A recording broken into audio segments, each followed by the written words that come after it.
Service to me means giving more of yourself than you receive. After the events of September 11th, knowing that I had had friends that were going overseas to serve, it made me feel as though I wasn't doing my part.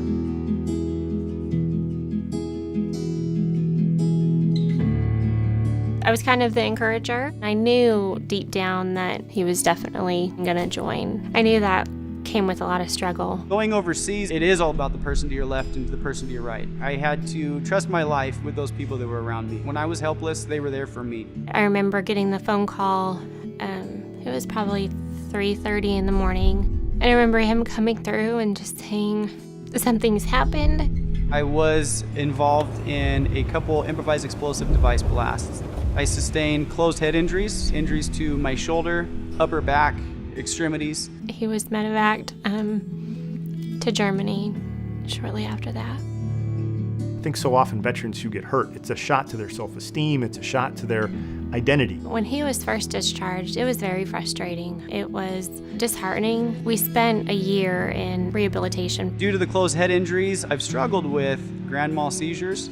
And you can almost be a rudderless ship in the ocean unless you have something that holds you down. For me, I found that in my faith and I found that in my family, but what I was lacking in was the ability to provide for my family. He was looking in places that he really didn't belong, but he was willing to do anything. No one gave this young man a shot. He sent out 200 or 300 resumes and he didn't even get interviewed. There's a bias and a bit of misunderstanding on the part of many companies in our country today on what am I taking on when I hire a veteran? What could go wrong here? And I think the way to turn that around is what could go right?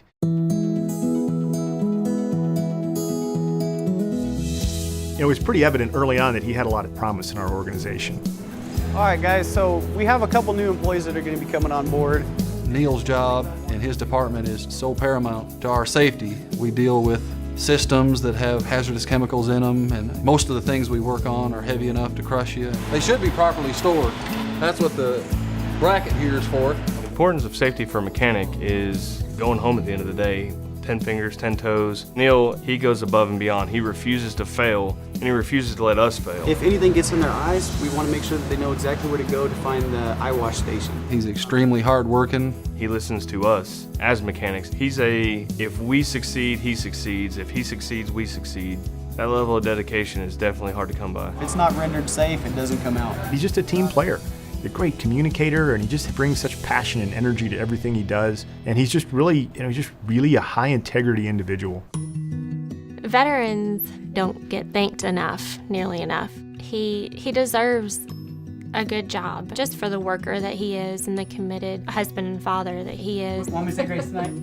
You have to care for those that are around you because that's what we are required to do. Neil came out of the Army, but then he went becoming part of the service delivery process, helping soldiers fix their vehicles that they're going to go to war with, still contributing to his fellow soldiers. When somebody provides you that opportunity to prove yourself, you willingly follow them wholeheartedly. His work and his home life, he pours everything into it. It takes a huge commitment, but he does it. He's steadfast, and he's a rock. People with disabilities, when given the opportunity, will do incredible things.